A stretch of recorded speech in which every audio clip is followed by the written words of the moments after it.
इस सभा में उपस्थित सभी माताओं बहनों, मंच पर आसीन आज के कार्यक्रम के मुख्य अतिथि और बैतूल के जिलाधिकारी माननीय श्री अरुण भाई, मंच पर आसीन मेरी सहयोगी डॉक्टर पुष्पांजलि शर्मा बहन, मंच पर आसीन मेरे सहयोगी श्री विवेक भाई और पुष्पांजलि बहन दोनों हमारे भारत स्वाभिमान के प्रांतीय प्रभारी हैं।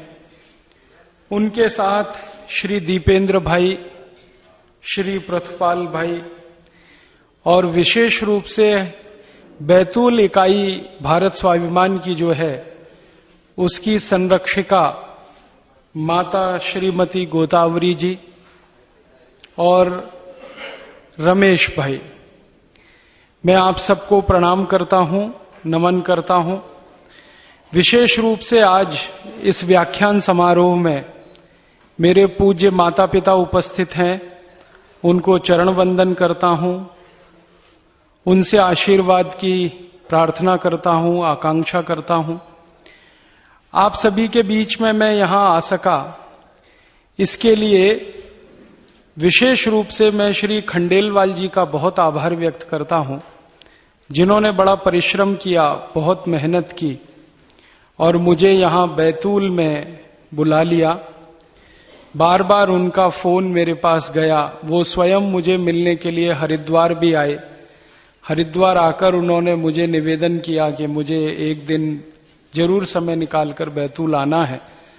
उनके आग्रह को मैं टाल नहीं सका और मेरे दिल में भी बहुत दिन से तमन्ना थी कि मैं बैतूल फिर से जाऊं, क्योंकि एक बार आज से कुछ 12-13 साल पहले मैं बैतूल आया था, उसके बाद बीच में नहीं आ सका, तो मेरे भी मन में था कि एक बार फिर से जाना है।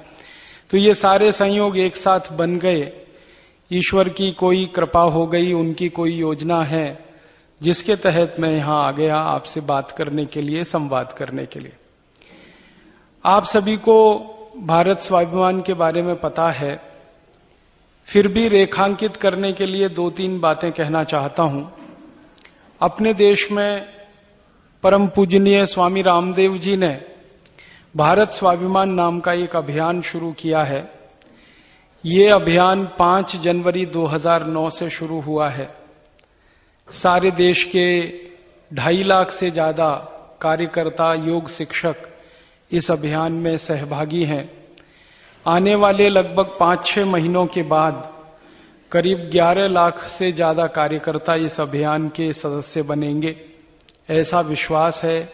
ऐसी योजना भी चल रही है और 5 करोड़ से ज्यादा परोक्ष सहयोगी इस अभियान में हमारी ताकत बनेंगे, हमारे हाथ बनेंगे, ऐसा हमारा संकल्प है।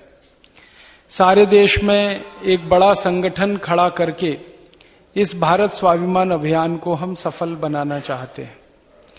भारत स्वाभिमान का जो अभियान हमने शुरू किया, इसके पीछे का उद्देश्य क्या कारण से हम ये काम कर रहे हैं, क्यों कर रहे हैं, आजादी मिलने के 62 साल के बाद भारत स्वाभिमान जैसी बात करने की जरूरत क्या है, इन सब प्रश्नों का उत्तर आज के इस व्याख्यान में देने की कोशिश करूंगा। आपने परम पूजनीय स्वामी रामदेव जी को जाना और पहचाना है इस बात से कि उन्होंने योग और प्राणायाम के माध्यम से भारत और भारत के बाहर रहने वाले सभी नागरिकों को अच्छा स्वास्थ्य प्रदान करने का एक अभियान चलाया हुआ है। सभी लोग स्वस्थ रहें, सभी लोग निरोगी रहें, उनके जीवन में सुख हो, उनके जीवन में सदा निरोगता रहे, इसके लिए ये अभियान चल पड़ा है। अब इस अभियान के साथ साथ स्वामी जी ने भारत स्वाभिमान का भी अभियान शुरू कर दिया है। तो पहला अभियान जो निरोगी रखने के लिए, स्वास्थ्य प्रदान करने के लिए है, वो सभी नागरिकों के व्यक्तिगत स्वास्थ्य के लिए है। दूसरा अभियान जो है वो देश के स्वास्थ्य को बेहतर बनाने के लिए भारत स्वाभिमान का है। अपने देश का स्वास्थ्य भी अच्छा हो, अपने देश की समस्याओं का समाधान हो, अपने देश की व्यवस्थाओं में बदलाव हो, अपने देश की सारी छोटी से लेकर बड़ी व्यवस्थाएं जो इस देश के आम आदमी के लिए काम करती हैं वो बेहतर से बेहतर होती जाएं।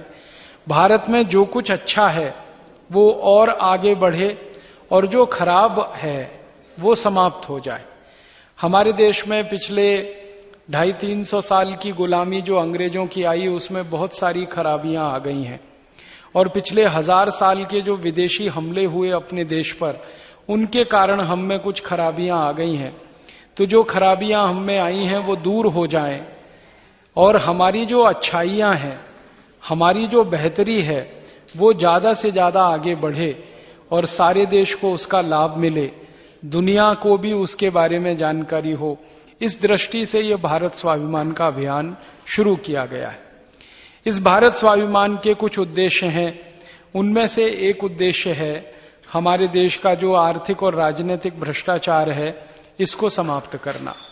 दूसरा उद्देश्य है हमारे देश की जो कर व्यवस्था है, जो टैक्सेशन का सिस्टम है, इसको पूरी तरह से बदलना। तीसरा उद्देश्य है भारत की शिक्षा व्यवस्था का संपूर्ण रूप से स्वदेशीकरण करना, भारतीयकरण करना। चौथा उद्देश्य है हमारे देश की जो न्याय व्यवस्था है उसका संपूर्ण रूप से स्वदेशीकरण, भारतीयकरण करना। पांचवा उद्देश्य है हमारी अर्थव्यवस्था का स्वदेशीकरण करना, भारतीयकरण करना। छठा उद्देश्य है हमारे देश की जो सामाजिक कुरीतियां हैं उनको जड़ मूल से नाश करना, जैसे शराब है, बीड़ी है, सिगरेट है, गुटखा है, तंबाकू है, व्यसन के अधीन रखने वाली जो खराब बातें देश और समाज में फैली हैं इनकी समाप्ति करना। सातवां उद्देश्य है भारत देश के पर्यावरण को और ज्यादा बेहतर बनाना। आठवां उद्देश्य है इस देश की गरीबी, भूखमरी, बेरोजगारी की जो परिस्थिति बन गई है उसको पूरी तरह से नेस्तनाबूद करना। और नवां उद्देश्य है हमारे देश की जनसंख्या को नियंत्रित कर पाना। ये 9 उद्देश्यों के लिए भारत स्वाभिमान बना है। इन्हीं की पूर्ति के लिए हम ये काम करने की तैयारी कर रहे हैं।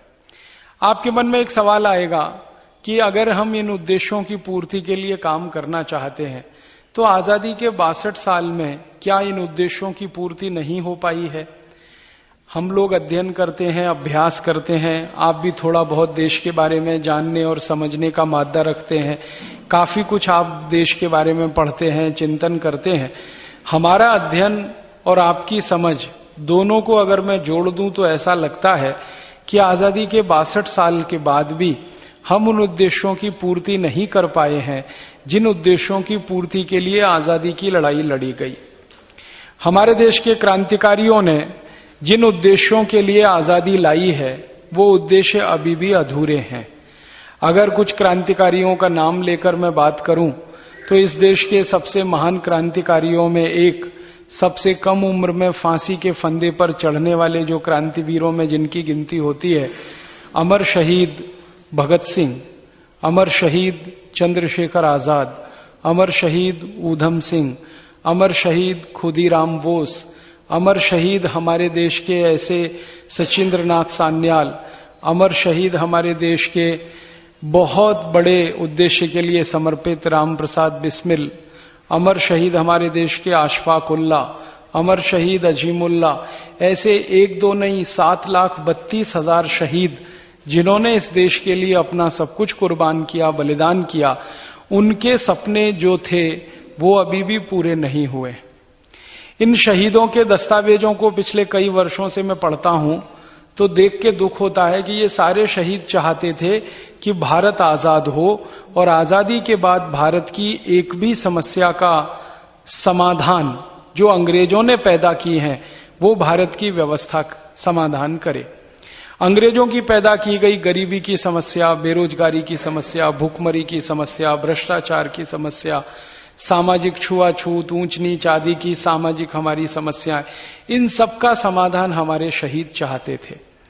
भगत सिंह की बात अगर आपसे कहूं तो उन्होंने जेल में रहते हुए जब उनकी गिरफ्तारी हो गई थी, आप जानते हैं उन्होंने एक अंग्रेज अधिकारी की हत्या की थी, उसका नाम था सैंडर्स। सैंडर्स ने हमारे देश के एक क्रांतिकारी लाला लाजपत राय को लाठियों से इतना पीटा था कि श्री लाला लाजपत राय की मृत्यु हो गई थी। हमारे भारत देश में अंग्रेजों के खिलाफ जुलूस निकालने के, अंग्रेजों के खिलाफ रैली निकालने के एक कार्यक्रम में लाला लाजपत राय शामिल थे। उनके ऊपर लाठियां मारी गईं, सिर पर उनके लाठियां बरसाई गईं। परिणाम यह हुआ उनकी मृत्यु हुई। जिस अंग्रेज अधिकारी ने यह काम किया उसका नाम था सैंडर्स। भगत सिंह ने उनको मार देने का, खत्म कर देने का संकल्प किया था और एक दिन उसको उन्होंने पूरा कर दिया। सैंडर्स को गोली मारी। उसके बाद भगत सिंह ने हमारे देश की संसद में बम फेंका था, वो आप भी जानते हैं। और संसद में बम फेंका गया था अंग्रेजी सरकार के कान खोलने के लिए, क्योंकि अंग्रेजी सरकार भारत के लोगों की कोई बात सुनने को तैयार नहीं थी। उसके बाद भगत सिंह जी की गिरफ्तारी हुई। गिरफ्तारी के बाद उनको लाहौर जेल में रखा गया। 1931 में 23 मार्च को उनको फांसी हुई थी। फांसी से 2 साल पहले भगत सिंह ने एक घोषणा पत्र जारी किया था। 1929 में जेल में रहते हुए उन्होंने एक मैनिफेस्टो बनाया था, क्योंकि बहुत लोग उनसे जेल में मिलने के लिए आते थे और वो उनसे यही कहते थे कि आप इस देश में क्या करना चाहते हैं वो लिखकर हमारे देश के लोगों को बताइए, क्योंकि जेल से बाहर तो जा नहीं सकते, व्याख्यान दे नहीं सकते, भाषण हो नहीं सकता। तो श्री भगत सिंह ने एक घोषणा पत्र तैयार किया था। उस घोषणा पत्र को आप देखेंगे तो उसमें पहला ही बिंदु है, वो ये कह रहे हैं और लिख रहे हैं कि आजादी मिलने के बाद इस देश में सबसे पहला काम ये होना चाहिए कि अंग्रेजों की बनाई गई पूरी व्यवस्थाएं बदल जानी चाहिए। उस घोषणा पत्र में दूसरी बात ये कह रहे हैं कि अंग्रेजों ने भारत के नागरिकों की लूट करके जितना धन यहां से ले जाया है, ले गए हैं अंग्रेज यहां से, उस धन की किसी तरह से भारत में वापसी होनी चाहिए। तीसरा बिंदु उन्होंने लिखा है कि भारत देश के गरीबों की गरीबी संपूर्ण समाप्त होनी चाहिए। चौथा बिंदु है बेरोजगारी इस देश से मिट जानी चाहिए। पांचवा बिंदु उन्होंने लिखा है कि भारत के लोगों का सम्मान इतना होना चाहिए, वो हमारे देश के गरीब से गरीब आदमी हो, साधारण से साधारण आदमी हो, उनको भी इस देश में जिंदा रहने का उतना ही सम्मानजनक अधिकार मिले जो किसी करोड़पति को मिलता है। ऐसे उन्होंने करीब 28 से 29 बिंदु का घोषणा पत्र लिखा था। कुछ इसी तरह का घोषणा पत्र चंद्रशेखर आजाद ने बनाया था, वो 1924 में बनाया था। 1924 में चंद्रशेखर आजाद ने एक घोषणा पत्र तैयार किया था। उनका संगठन था हिंदुस्तानी रिपब्लिकन एसोसिएशन, हिंदुस्तानी सोशलिस्ट रिपब्लिकन एसोसिएशन। इस संगठन के अध्यक्ष थे पंडित राम प्रसाद बिस्मिल, इसके उपाध्यक्ष थे मनमथ नाथ गुप्त, इसके सेक्रेटरी हुआ करते थे चंद्रशेखर आजाद, और इसमें 14 और क्रांतिकारी शामिल थे। सचिंद्रनाथ लाहिड़ी थे इसके, वो जॉइंट सेक्रेटरी हुआ करते थे। ये संगठन का भी घोषणा पत्र 1924 में आया था। इसी तरह लोकमान्य बाल गंगाधर तिलक ने भारत की आजादी और संपूर्ण स्वराज्य के लिए घोषणा पत्र तैयार किया था। वो 1894 में पूरे देश के सामने रखा गया था। थोड़े संशोधन के बाद 1905 में वो फिर देश के लोगों के सामने रखा गया था। उसमें उन्होंने सबसे बड़ा जोर दिया था कि जब तक स्वदेशी की स्थापना भारत में नहीं होगी, स्वराज्य नहीं आएगा। और ऐसे एक एक नहीं, बहुत सारे क्रांतिकारियों के नाम लेके मैं आपसे कह सकता हूं। एक क्रांतिकारी हुआ करते थे नाना साहब पेशवा, उन्होंने एक घोषणा पत्र 1857 में लिखा था, जब आजादी का पहला संग्राम इस देश में हुआ था। उसमें भी उन्होंने कुछ इसी तरह की बातें लिखी थी। अंग्रेज चले जाएं, अंग्रेजों की सरकार चली जाए, अंग्रेजों की व्यवस्था खत्म हो जाए, स्वदेशी व्यवस्था हो, गरीबी दूर हो, बेकारी दूर हो। ये सारे नाम लेने के पीछे मेरा एक ही आशय है कि मैं आपके ध्यान में एक ही बात लाना चाहता हूं, वो ये कि भारत के सारे क्रांतिकारियों का कोई सपना था देश की आजादी के लिए, देश की स्वतंत्रता के लिए, और उस सपने के लिए पूरा जीवन उन्होंने कुर्बान कर दिया। किसी ने 23 साल की उम्र में फांसी के फंदे को चूम लिया, तो किसी ने 16 साल की उम्र में फांसी के फंदे को चूम लिया। खुदीराम बोस को जब फांसी हुई थी तो उनकी उम्र मात्र 16 साल की थी, और अंग्रेजी सरकार के कानून के खिलाफ उनको फांसी हुई थी। अंग्रेजों की सरकार का उस समय का कानून था कि 18 साल से कम उम्र के किसी भी बच्चे को फांसी नहीं दी जा सकती, लेकिन खुदीराम बोस को 16 साल की उम्र में ही फांसी पे चढ़ा दिया अंग्रेजों ने। तो खुदीराम बोस रहे हों जिनकी 16 साल की उम्र में फांसी हो, या शहीद भगत सिंह हो जिनकी 23 साल की उम्र में फांसी हो, या चंद्रशेखर आजाद की शहादत जो 25-26 साल की उम्र में हुई, सभी क्रांतिकारियों ने अपने जीवन का वो समय दांव पे लगाया जो सबसे गोल्डन पीरियड होता है, सुवर्ण युग होता है, जवानी का समय होता है। अपनी पूरी जवानी को देश के लिए होम कर दिया। और ऐसे एक दो क्रांतिकारी नहीं थे, 7,32,000 थे। झांसी की रानी लक्ष्मीबाई हो, रानी झलकारी बाई हो, कित्तूर चेन्नम्मा हो, रानी दुर्गावती हो, किसी का भी नाम लेके आप देखेंगे, झांकने की कोशिश करेंगे उनके जीवन में, तो आपको पता चलेगा कि उन्होंने अपनी जवानी के दिनों में कोई सुख नहीं भोगा अपने शरीर के लिए, अपने परिवार के लिए। सब कुछ उन्होंने कुर्बान किया इस देश के लिए, समाज के लिए। और उन्हीं की कुर्बानियों की बदौलत हम इस देश में आजाद हो पाए हैं। हमारे देश में क्रांतिकारियों की एक धारा थी जो अहिंसा के रास्ते पे चलकर देश को आजाद कराना चाहते थे। महात्मा गांधी उनके नेता थे। दूसरी क्रांतिकारियों की एक धारा थी जो अंग्रेजों से सीधे संघर्ष करके इस देश को आजाद करना चाहते थे, हिंसा के रास्ते से। मेरा ऐसा मानना है कि एक कैंची होती है ना, कैंची, उसके दो हिस्से होते हैं। ऐसे ही हमारे देश की आजादी की लड़ाई को अगर हम कैंची माने तो इस कैंची के दो हिस्से थे, एक अहिंसावादी क्रांतिकारी, दूसरे हिंसा को मानकर काम करने वाले क्रांतिकारी।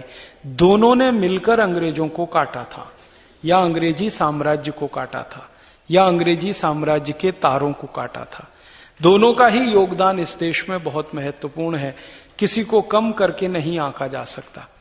गांधी जी के साथ करोड़ों करोड़ों लोगों ने भी अपना जीवन दांव पे लगाया था और उनके कहने पर अपना सारा सुख सुविधाएं, परिवार छोड़कर आजादी की लड़ाई में कूद पड़े थे। तो इन सारे के सारे क्रांतिकारियों ने कोई सपना देखा इस देश की आजादी के लिए। अब आजादी के 62 साल के बाद हम उस सपने का अगर मूल्यांकन करें तो बहुत दुख और अफसोस होता है कि आजादी के 62 साल के बाद भी किसी क्रांतिकारी का सपना पूरा नहीं हुआ। महात्मा गांधी कहते थे कि आजादी के बाद ग्राम स्वराज्य आएगा, ग्राम राज्य आएगा, लेकिन नहीं आया। भगत सिंह का कहना था आजादी के बाद अंग्रेजों की व्यवस्था खत्म हो जाएगी, लेकिन नहीं हुई। चंद्रशेखर आजाद का कहना था कि आजादी के बाद गरीबी खत्म हो जाएगी, नहीं हुई। ऊधम सिंह कहा करते थे कि आजादी के बाद हर गरीब आदमी को सम्मान मिलेगा, नहीं मिल पाया। किसी भी क्रांतिकारी के जितने सपने उन्होंने देखे थे उसमें से किसी एक का भी हम मूल्यांकन करेंगे, विश्लेषण करेंगे तो पता चलेगा कि कुछ भी नहीं हुआ। तो हुआ क्या फिर इस देश में? अगर हम देखना चाहें तो क्रांतिकारियों के सपने अगर पूरे नहीं हुए तो इसका माने तो आजादी अधूरी है, पूरी नहीं है। अगर लोकमान्य तिलक स्वदेशी और स्वराज्य की बात किया करते थे तो भारत की आजादी के 62 साल के बाद ना तो इस देश में स्वदेशीपन है और ना ही स्वराज्य की स्थापना हुई है। अगर हमारे क्रांतिकारी पूर्ण स्वतंत्रता की बात करते थे तो आजादी के बाद तो हमने कोई स्वतंत्रता नहीं प्राप्त की है। स्वतंत्र अगर एक शब्द को ध्यान दें तो इसमें स्व है, अपना, तंत्र माने सिस्टम, अपना तंत्र, अपना सिस्टम। आजादी के बाद स्वतंत्रता की बात जो समझने के लिए हम कहें तो हमने तो कोई अपना सिस्टम नहीं बनाया, हम तो अंग्रेजों के सिस्टम में ही सारा का सारा काम कर रहे हैं। आपको सुन के हैरानी होगी, ताज्जुब होगा। मैं जब इस देश की व्यवस्थाओं के बारे में अध्ययन और अभ्यास करता हूं तो इतना दुख होता है कि अंग्रेजों ने हिंदुस्तान को गुलाम बनाकर रखने के लिए जितने तरह के कानून बनाए, जितने तरह की नीतियां बनाई, वो सारे के सारे कानून, सारी की सारी नीतियां ज्यों की त्यों चल रही हैं। उनमें कोई कॉमा फुल स्टॉप का भी संशोधन नहीं हुआ। उदाहरण दूं आपको मैं, अंग्रेजों ने हिंदुस्तान को गुलाम बनाकर रखने के लिए 34,735 कानून बनाए। उनमें से एक कानून है जिसका नाम है आईपीसी, हम उसे कहते हैं इंडियन पीनल कोड। दूसरा कानून है सीपीसी जिसको हम कहते हैं सिविल प्रोसीजर कोड। तीसरा कानून है सीआरपीसी जिसको हम कहते हैं क्रिमिनल प्रोसीजर कोड। ये तीनों ही कानून अंग्रेजों के जमाने के हैं, इसमें कोई रद्दोबदल हमने नहीं किया है। इंडियन पीनल कोड जो है ना, वो तो नकल है आयरिश पीनल कोड का। अंग्रेजों के देश ब्रिटेन ने एक देश आयरलैंड को गुलाम बना के रखा हुआ है। आपको मालूम है, इंग्लैंड के पास एक छोटा सा देश है, उसका नाम है आयरलैंड। वो स्वतंत्र देश है, लेकिन अंग्रेजों ने गुलाम बनाकर उसको 1100 साल से अपने कब्जे में रखा हुआ है। आयरलैंड अभी तक स्वतंत्र नहीं हो पाया और आयरलैंड की स्वतंत्रता के लिए 1100 साल से अभियान चल रहा है, लेकिन वो सफल नहीं हो पा रहा है। आयरलैंड को गुलाम बनाकर रखने के लिए अंग्रेजों ने एक कानून बनाया, आयरिश पीनल कोड। दुर्भाग्य से उसी की फोटोकॉपी है इंडियन पीनल कोड। जब मैंने आयरिश पीनल कोड की कॉपी खरीदी और इंडियन पीनल कोड तो हमें मिल जाता है, दोनों को सामने रखकर अध्ययन करना शुरू किया तो एक भी कॉमा फुल स्टॉप हमारे यहां बदल नहीं है। बस अंतर इतना है कि आयरिश पीनल कोड में जहां आई का मतलब आयरलैंड है, इंडियन पीनल कोड में आई का मतलब इंडिया है। बस इतना ही अंतर है, कोई दूसरा अंतर नहीं। मैं आपको एक ऐसी बात कहने के लिए यहां आया। अंग्रेजों का एक अधिकारी हुआ करता था, उसका नाम था टीबी मैकॉले। उसने ये ड्राफ्ट किया आईपीसी, और इसकी ड्राफ्टिंग हुई सबसे पहले 1840 में, लागू हुआ 1860 में। ड्राफ्टिंग करते समय मैकॉले ने एक पत्र लिखा था ब्रिटिश पार्लियामेंट के हाउस ऑफ कॉमन्स को, क्योंकि मैकॉले को वहीं से भेजा गया था। उस पत्र में वो लिख रहा है कि मैंने भारत की न्याय व्यवस्था को आधार देने के लिए एक ऐसा कानून बना दिया है जिसके लागू होने पर भारत के किसी आदमी को न्याय नहीं मिलेगा। वो खुद लिख रहा है और वो अपने ही पत्र में लिख रहा है कि इस कानून की जटिलताएं इतनी हैं कि हिंदुस्तान का साधारण आदमी तो इसको समझ ही नहीं सकेगा। और तीसरी बात वो लिखता है कि जिन भारतवासियों के न्याय के लिए ये बनाया गया है, उन्हीं को ये कानून सबसे ज्यादा तकलीफ पैदा करेगा। चौथी बात वो लिखता है कि भारत की जो पुरानी न्याय व्यवस्था कुछ हुआ करती थी, उसको ये संपूर्ण जड़ से खत्म कर देगा। और पांचवी बात वो कहता है कि जब भारत के लोगों को न्याय नहीं मिलेगा, तभी हमारा राज्य भारत पर मजबूती से स्थापित होगा। आईपीसी की ड्राफ्ट करने वाला मैकॉले ये कह रहा है, और उसकी बात आजादी के 62 साल के बाद हमें सच होती हुई दिखाई दे रही। आईपीसी पूरा का पूरा अंग्रेजों का बनाया हुआ ड्राफ्ट है, जिसके आधार पर इस देश में न्याय व्यवस्था चल रही है। परिणाम जानते हैं क्या है? इस न्याय व्यवस्था में 3.5 से 4 करोड़ मुकदमे पेंडिंग हैं अलग अलग अदालतों में। उनके फैसले नहीं हो पा रहे। 10 करोड़ से ज्यादा लोग न्याय के लिए भटक रहे हैं। लोअर कोर्ट में, हाई कोर्ट में, सुप्रीम कोर्ट में 10 करोड़ से ज्यादा लोगों को न्याय की उम्मीद है, लेकिन न्याय मिलने की दूर दूर तक कोई आशा नहीं है। कारण क्या है? आईपीसी का आधार ही ऐसा है कि वो न्याय नहीं दे सकता। और एक गहरी बात मैकॉले कहता है, वो ये कहता है कि ये कानून लागू होने के बाद भारतवासी ये अपेक्षा करेंगे कि उनको न्याय मिले। न्याय तो कहीं नहीं मिलेगा, उनके मुकदमों का फैसला होगा, न्याय नहीं मिलेगा। मुकदमे का निपटारा होना अलग बात है, केस का डिसीजन आना एक अलग बात है, केस का जजमेंट आना एक अलग बात है, और न्याय मिलना बिल्कुल अलग बात है। तो वो खुद ही कह रहा है कि इससे तो न्याय मिलेगा नहीं। अब इतनी साफ बात जिस मैकॉले ने आईपीसी के बारे में लिखी है, उस आईपीसी को हिंदुस्तान की संसद ने आजादी के 62 साल के बाद भी नहीं बदला। वो वैसे का वैसा ही चल रहा है। यही हाल सीआरपीसी का है, यही हाल सीपीसी का है, यही हाल हिंदुस्तान के एक कानून का है जिसका नाम है इंडियन पुलिस एक्ट। 1860 का बना हुआ ये कानून है। अंग्रेजों ने ये कानून बनाया था भारतवासियों पर दमन और अत्याचार करने के लिए। आजादी के 62 साल के बाद भी वही हो रहा है, दमन और अत्याचार। इस कानून में हर पुलिस अधिकारी को राइट टू ऑफेंस है, पिटने वाले को राइट टू डिफेंस नहीं है, क्योंकि ये गुलामी के दौर का कानून है। इसमें हम कोई संशोधन नहीं कर पाए 62 साल के बाद। एक इंडियन सिविल सर्विसेज एक्ट है जिसमें इतना ही संशोधन हुआ है कि वो इंडियन सिविल सर्विसेज एक्ट से होकर इंडियन एडमिनिस्ट्रेटिव एक्ट हो गया है। बाकी उसमें कुछ बदला नहीं है। वैसे की वैसी धाराएं, वैसे के वैसे सारे बंद और उपबंध उस कानून के हैं। एक इंडियन फॉरेस्ट एक्ट है, बड़ा अद्भुत कानून है। साधारण आदमी लकड़ी नहीं काट सकता, अगर काटे तो जेल हो जाए उसको। भारत का कोई साधारण आदमी गलती से जंगल में चला जाए और कुछ लकड़ी ले आए, क्या करने के लिए? चूल्हा जलाने के लिए, आग जलाने के लिए, रोटी बनाने के लिए। साधारण आदमी जंगल से लकड़ी लाकर अगर ये काम करे तो अपराध है। लेकिन कोई ठेकेदार इस देश में जंगल के जंगल साफ कर दे, कोई फर्क नहीं पड़ता इस देश में, जंगल के जंगल साफ कर। हमारे देश में एक अमेरिकी कंपनी है जो ये काम करती है, उसका नाम है आईटीसी।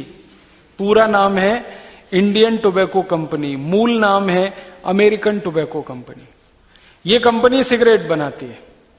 आपको मालूम है सिगरेट बनाने के लिए कागज लगता है, कागज बनाने के लिए पेड़ काटने पड़ते हैं। ये कंपनी हर साल हिंदुस्तान में 200 अरब सिगरेट बना के बेचती है और ये कंपनी हर साल 14 करोड़ पेड़ काटती है। इस कंपनी के किसी अधिकारी को आज तक जेल नहीं हुई है, फांसी पे नहीं लटकाया गया है। क्यों? इंडियन फॉरेस्ट एक्ट ऐसा है जिसमें सरकार के द्वारा अधिकृत ठेकेदार तो जंगल के जंगल काट सकता है, लेकिन साधारण आदमी जंगल से एक लकड़ी नहीं उठा सकता।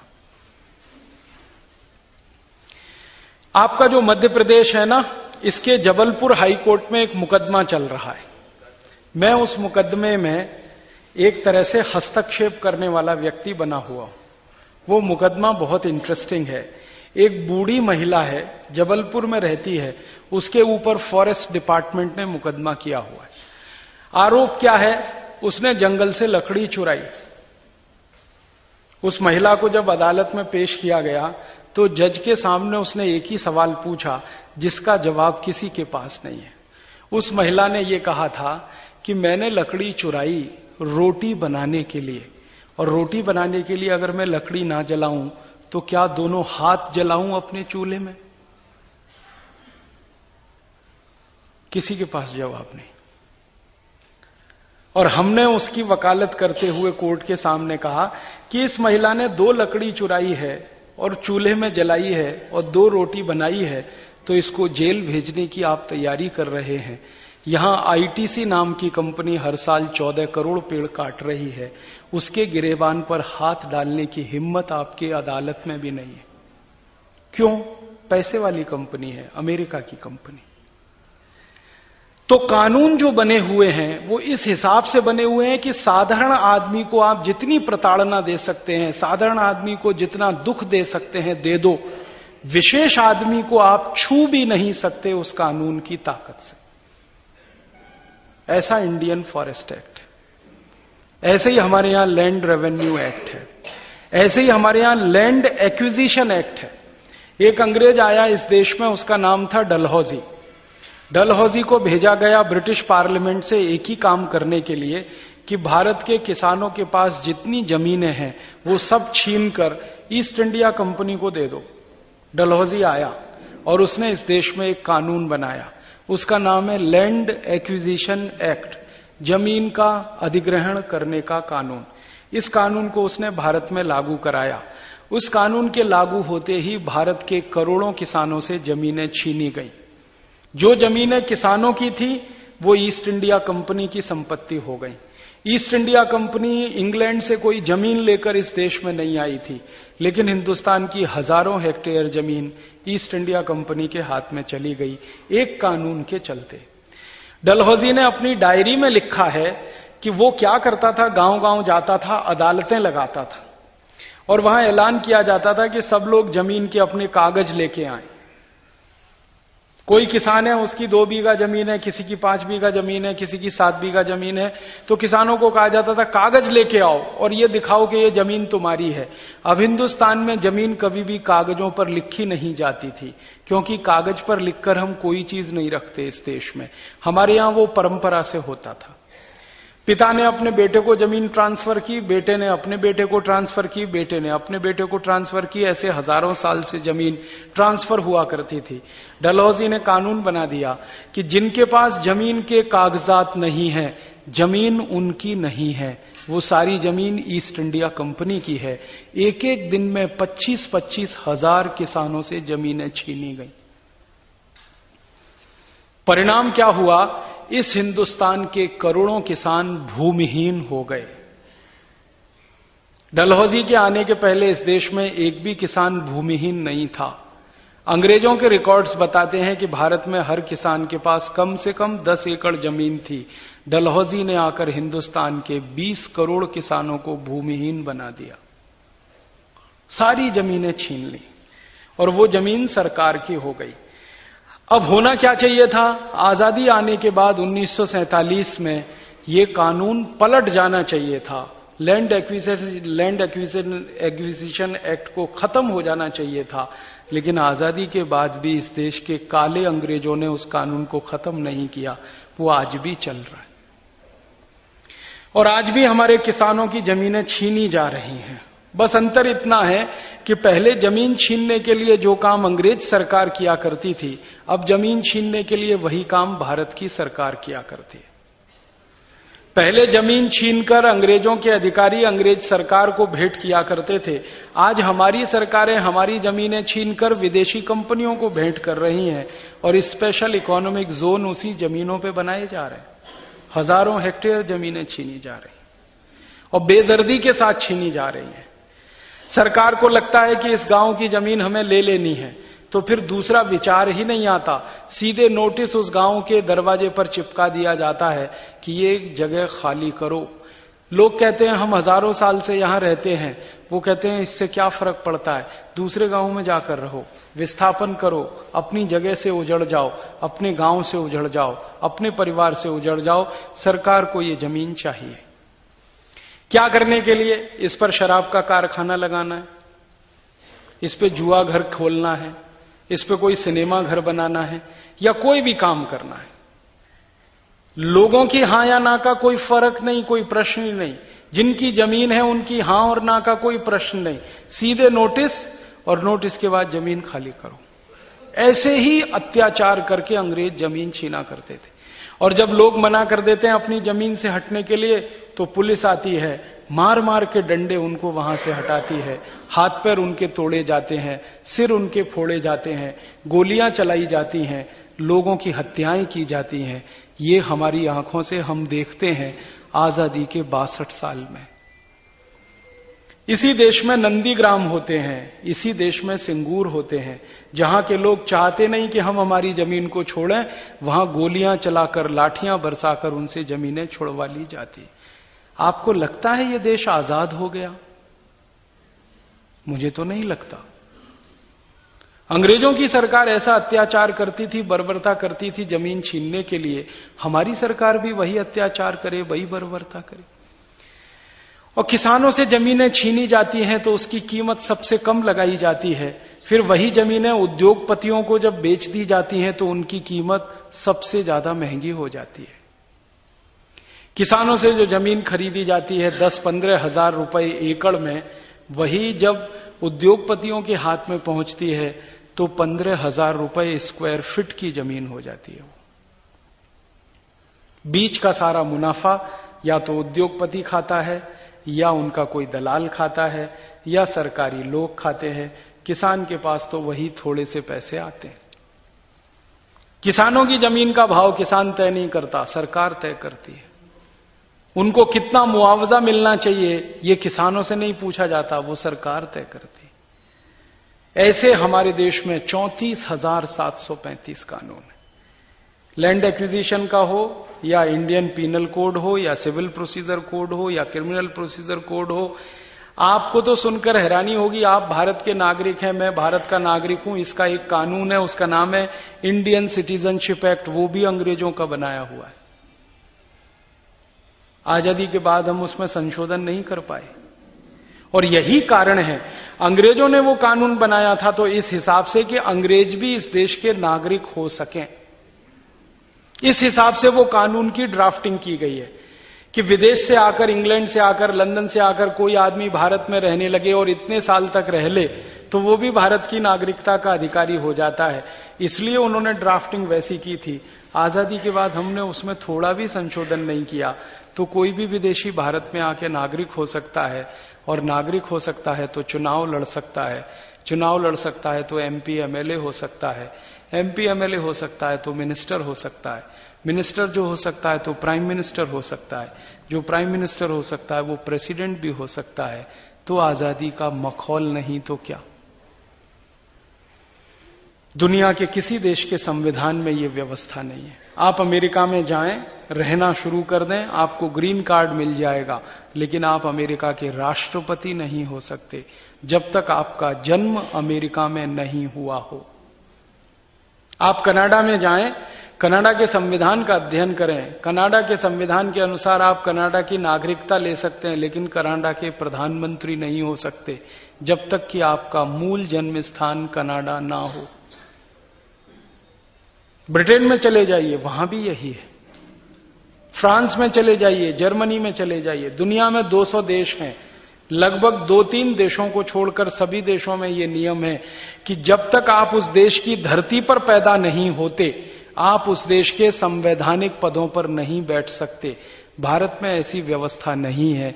विदेश धरती पर पैदा हुआ कोई भी आदमी भारत में आकर नागरिकता ले सकता है और इस देश के सर्वोच्च शीर्ष संवैधानिक पदों पर बैठ सकता है। आप उसे रोक नहीं सकते। कानून है, इंडियन सिटीजनशिप एक्ट, उसमें यह व्यवस्था है। अब अंग्रेजों के जमाने की व्यवस्था है, हम उसी को चला रहे हैं, उसी को ढो रहे हैं। 1935 में अंग्रेजों ने एक कानून बनाया था जिसका नाम है government of India act. Bharat को गुलाम रखने के लिए 1000 साल तक उन्होंने एक व्यवस्था की थी, गवर्नमेंट ऑफ इंडिया एक्ट। दुर्भाग्य से गवर्नमेंट ऑफ इंडिया एक्ट के सारे प्रोविजन आजादी के 62 साल के बाद भी इस देश में लगे हुए हैं, चल रहे हैं। मुझे तो कभी कभी ये कहते हुए बहुत अफसोस होता है कि हिंदुस्तान आजाद हो गया। मैं आपको एक हंसी की बात कहना चाहता हूं, है वो बहुत गंभीर। आजाद हो गया तो 50 साल तक इस देश की संसद में बजट शाम को 5 बजे पेश होता था। आपको याद है? 1997 तक बजट शाम को 5 बजे आता था। एक बार मैंने भारत के एक पूर्व प्रधानमंत्री को यह प्रश्न किया कि बजट शाम को 5 बजे क्यों आता है? संसद तो सवेरे 10 बजे चलती है, 11 बजे चलती है, शाम को 5 बजे बजट क्यों आता है? संसद जब खत्म होने वाली होती है तो शाम को 5 बजे बजट क्यों आता है? तब उन्होंने कहा कि यह अंग्रेजों के जमाने का नियम है। अब अंग्रेज जब इस देश की संसद में बैठते थे दिल्ली में, 1927 से अंग्रेजों ने संसद में बैठना शुरू किया, तो इस संसद में अंग्रेज बैठा करते थे। तो यहां जब शाम के 5 बजते हैं तब लंदन में सवेरे के 11:30 बजते। अब लंदन में हाउस ऑफ कॉमन्स और हाउस ऑफ लॉर्ड्स में बैठे हुए एमपीज को भारत का बजट सुनना होता था, तो इसलिए यहां शाम को 5 बजे बजट पेश किया जाता था ताकि सवेरे 11:30 बजे वो लोग सुन सकें। ठीक है, 1947 के पहले ये चलता था तो हमने मान लिया। 1947 के बाद 50 साल तक ये क्यों चलता रहा इस देश में? क्यों नहीं बदला हमने इस नियम को? जब पूर्व प्रधानमंत्री चंद्रशेखर से मैंने कहा तो उन्होंने कहा वो तो अंग्रेजों के जमाने का नियम है। तो मैंने कहा अंग्रेजों ने ये कह दिया था कि हमारे जाने के बाद भी इसे मत बदलना। हमारी अकल नहीं है, हमारी बुद्धि नहीं है, हमको समझ नहीं है। ये ब्रिटिश पार्लियामेंट को सुनाने के लिए होता था। अब हमारा उनसे क्या कनेक्शन है, क्या लेना देना है? और जब ये बहस संसद में हुई तो किस दिन हुई? हिंदुस्तान की आजादी के 50 साल का एक उत्सव हुआ था संसद में, आप याद करिए। रात को 12 बजे 1997 में विशेष अधिवेशन हुआ। उस समय चंद्रशेखर ने यह मुद्दा उठाया और बहुत हंगामा हुआ संसद में इस पर। तब जाकर सरकार ने यह माना कि हां 50 साल से हम गलती कर रहे हैं और उन्होंने कहा कि अब इसको सुधारा जाएगा। तो अगले साल 1998 से बजट सवेरे 11 बजे पेश होने लगा। माने इस छोटी सी व्यवस्था को बदलने में 50 साल लगा। 50 साल। सोचिए हमारी आजादी का क्या अर्थ है। कभी कभी मुझे बहुत अफसोस लगता है, हिंदुस्तान की न्याय व्यवस्था में काम करने वाले जो एडवोकेट्स मित्र हैं, उनसे माफी मांगते हुए ये कह रहा हूं, मैं उनसे पूछता हूं, आप काला कोट पहन के अदालत में क्यों जाते हैं?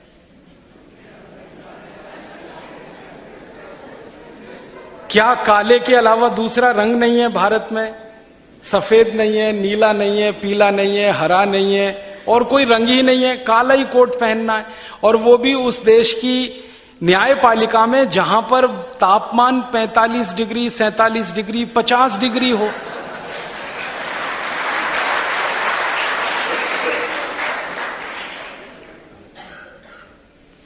पचास डिग्री तो हो ही जाता होगा बैतूल में गर्मियों में, क्योंकि बैतूल तो विदर्भ के नजदीक है। विदर्भ तो सबसे गर्म इलाका है। नागपुर 50 डिग्री तो आराम से क्रॉस कर जाता है। 50 डिग्री सेंटीग्रेड तापमान जिस देश में रहता हो, वहां के वकील काला कोट पहनकर बहस करें तो बहस के समय जो पसीना आता है वो, और गर्मी के कारण जो पसीना आता है वो तरबतर होते जाएं, और उनके कोट पर पसीने से सफेद सफेद दाग पड़ जाएं पीछे कॉलर पर, और कोट को उतारते ही इतनी बदबू आए कि कोई 3 मीटर दूर खिसक जाए। लेकिन हम हैं कि कोट का रंग नहीं बदलेंगे, क्योंकि ये अंग्रेजों का दिया हुआ है। आपको मालूम है, अंग्रेजों की अदालत में काला कपड़ा पहनकर न्यायपालिका के लोग बैठा करते हैं, और उनके यहां स्वाभाविक है, क्योंकि वहां -40 डिग्री सेंटीग्रेड तापमान होता है, 0 से नीचे। भयंकर ठंड है, तो भयंकर ठंड है, बर्फ पड़ती है, साल में 6-8 महीने बर्फ पड़ती है। इतनी बर्फ पड़ने वाले देश में जहां बहुत ठंड होती हो, वहां काला कोट ही पहनना पड़ेगा, क्योंकि वो गर्मी देता है, ऊष्मा का अच्छा अवशोषक है, अंदर की गर्मी को बाहर नहीं निकलने देता और बाहर से गर्मी को खींच के अंदर डालता है। इसलिए ठंड वाले देश के लोग काला कोट पहनकर अदालत में बहस करें तो समझ में आता है। हिंदुस्तान के गर्म देश के लोग काला कोट पहन के बहस करें, 1947 के पहले होता था, समझ में आता, 1947 के बाद भी चल रहा है। हमारी बार काउंसिल को इतनी समझ नहीं है क्या कि इस छोटी सी बात को ठीक कर लें, बदल लें? सुप्रीम कोर्ट की बार काउंसिल है, हाई कोर्ट की बार काउंसिल है, डिस्ट्रिक्ट कोर्ट की बार काउंसिल है। सभी बार काउंसिल मिलके 1 मिनट में फैसला कर सकती है कि कल से हम ये काला कोट नहीं पहनेंगे। वो तो भला हो हिंदुस्तान में कुछ लोगों का। हमारे देश में पहले क्या होता था ना, अंग्रेज न्यायाधीश होते थे तो सिर में टोपा पहन के बैठते थे, वो भी काला होता था, उसमें नकली बाल होते थे, पूरा टोपा लगा के अंग्रेज बैठा करते थे। आजादी के बाद 40-50 साल तक टोपा लगाकर यहां बहुत सारे जज बैठते रहे हैं इस देश की अदालत। और अभी तो यहां क्या विचित्रता है कि काला कोट पहन लिया, ऊपर से काला पैंट पहन लिया, बो लगा लिया, सब एकदम टाइट कर दिया, हवा अंदर बिल्कुल ना जाए, और फिर मांग करते हैं कि सभी कोर्ट में एयर कंडीशनर होना चाहिए। ये कोट उतार के फेंक दो ना, एयर कंडीशनर की जरूरत क्या है?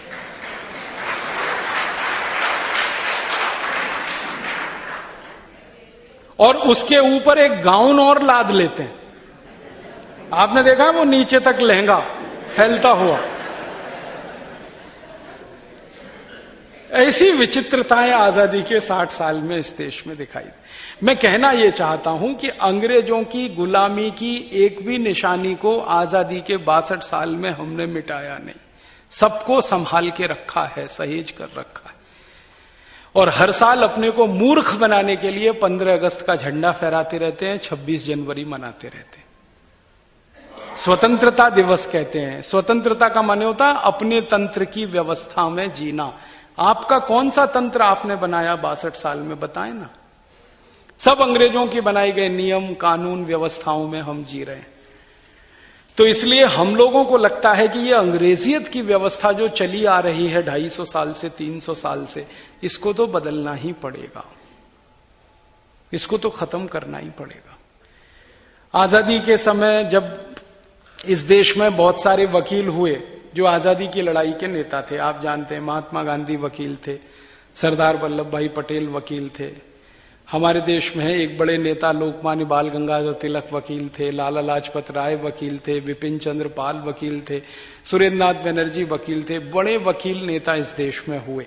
उन्होंने उस जमाने में काले कोट का बहिष्कार किया, अंग्रेजों की पोशाक का बहिष्कार किया। आपको मालूम है महात्मा गांधी अदालत में जब बहस करने के लिए खड़े होते थे, एक दिन भी काला कोट नहीं पहना और उन्होंने अंग्रेजों का टोपा भी नहीं लगाया। वो अपनी पगड़ी बांधकर अदालत में जाते थे बहस करने के लिए, भले ही जज से झगड़ा करना पड़े।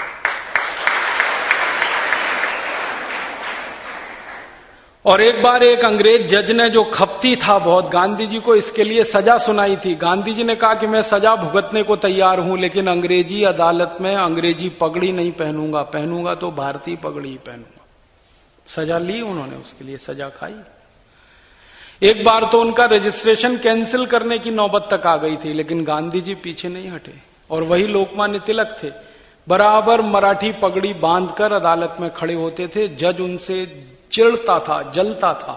वो कहता था कि आपकी ये पोशाक बराबर नहीं है। उन्होंने कहा कि मेरी पोशाक तो यही है, आपको हिंदुस्तान में रहने की तमीज नहीं है, आप इस देश को छोड़कर जाइए, क्योंकि इस देश की पोशाक ही है।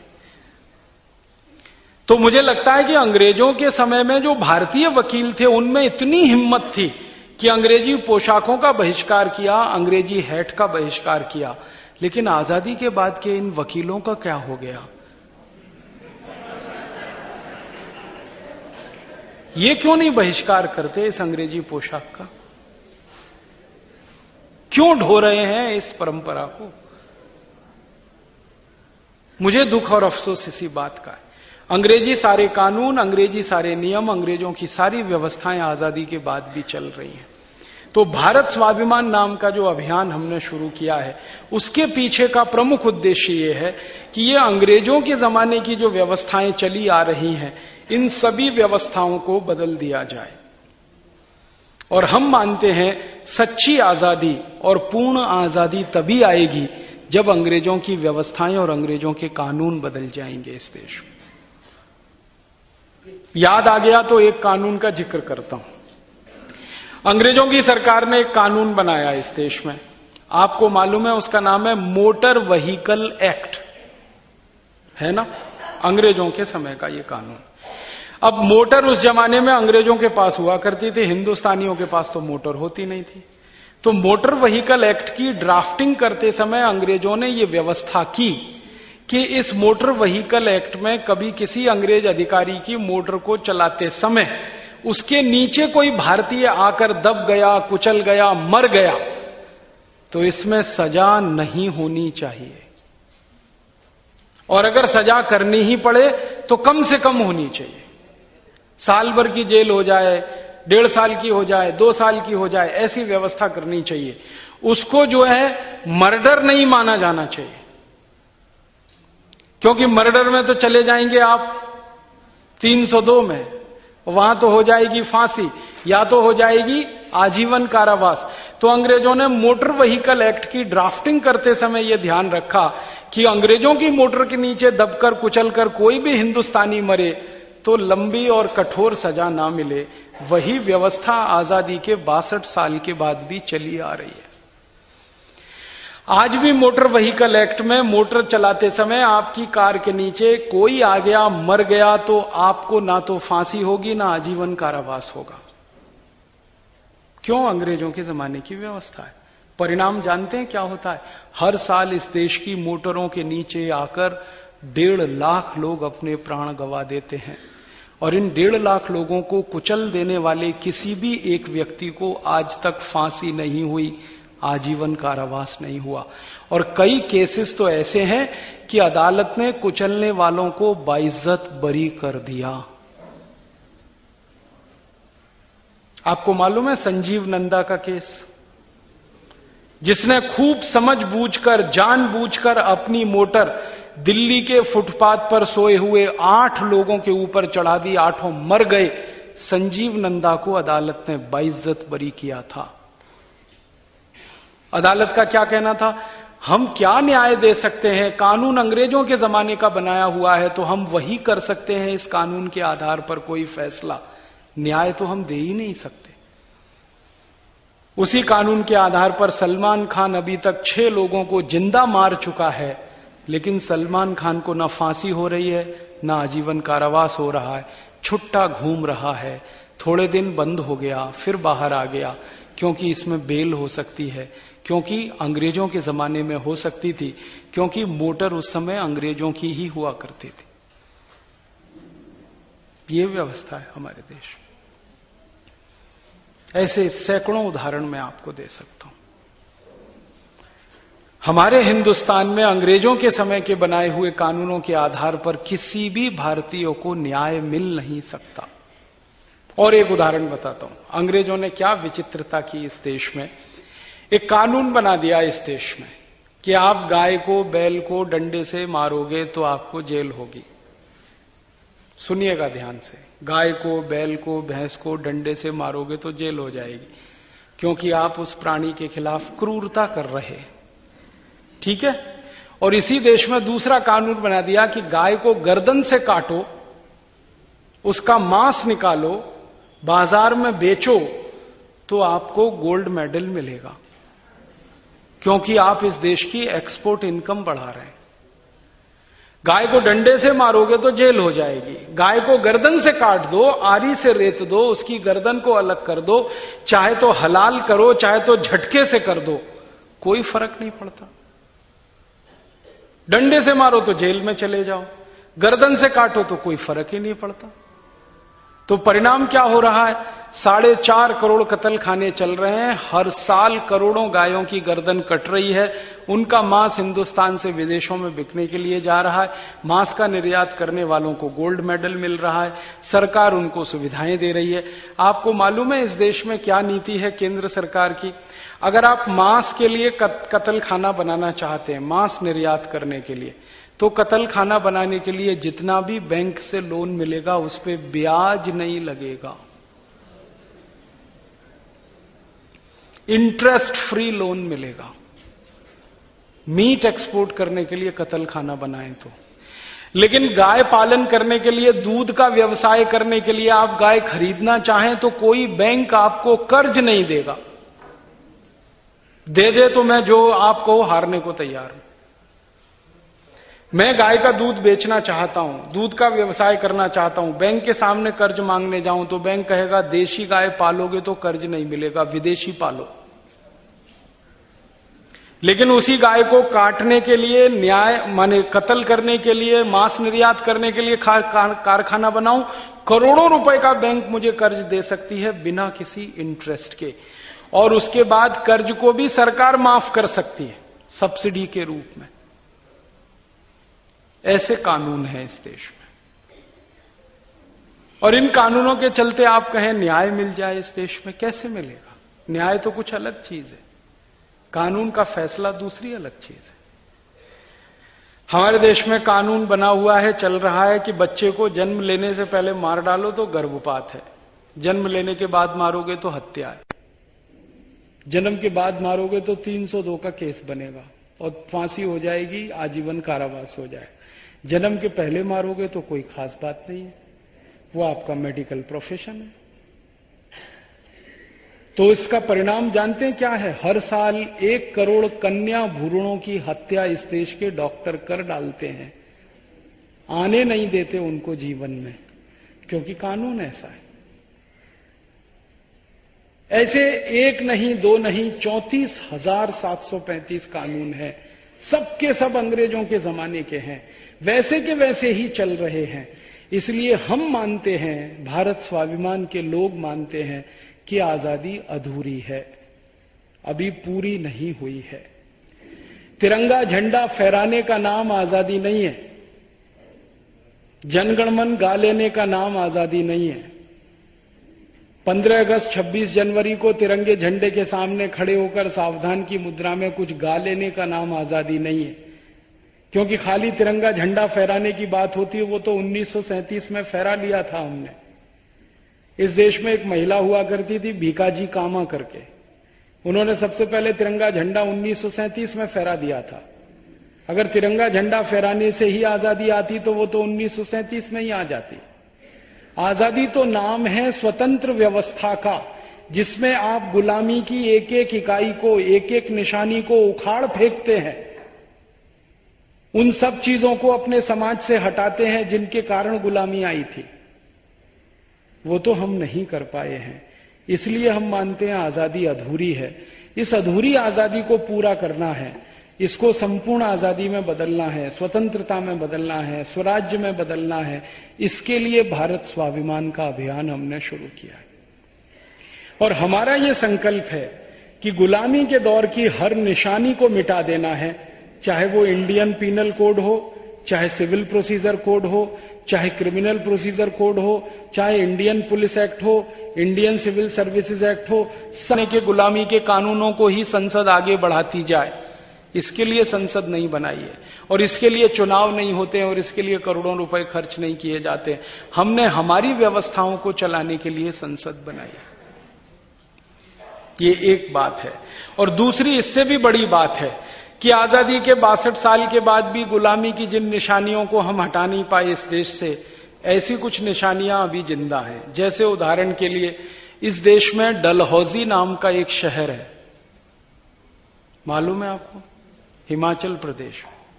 लोग वहां हनीमून मनाने के लिए जाते हैं। डलहौजी नाम का सबसे कुख्यात अंग्रेज अधिकारी, जिसका जिक्र अभी मैं कर चुका हूं, जिसने सबसे ज्यादा किसानों को बर्बाद किया, जमीनें छीनी, किसानों को भूमिहीन बनाया, उसके नाम पर इस देश में शहर बसा हुआ है। लोग वहां हनीमून मनाने जाते हैं। कैसे मना लेते हैं हनीमून एक ऐसे शहर में जो कुख्यात अंग्रेज अधिकारी के नाम पर बसा है? शहर का नाम हम क्यों नहीं बदल पाए आजादी के 62 साल? हमारे हिंदुस्तान में एक वास्को डिगामा नाम का शहर है, मालूम है आपको? गोवा में। वास्को डिगामा वो पुर्तगाली व्यक्ति था जो 20 मई 1498 को इस देश में आया, जिसने हिंदुस्तान के लाखों लोगों को नाखून खींच खींच कर ईसाई बनाया, क्रिश्चियन बनाया, जिसने लोगों को लूटा, संपत्ति लूटी। वास्को डिगामा की अपनी डायरी में वो लिखता है कि जब मैं पहली बार हिंदुस्तान गया तो कालीकट नाम के शहर को मैंने लूटा और लूटकर इतना सोना, चांदी, हीरा जवाहरात इकट्ठा हुआ कि उसको भरकर पुर्तगाल लाने के लिए 14 पानी के जहाज लगे और एक पानी के जहाज में 50 से 60 मीट्रिक टन सामान आता था उस जमाने में।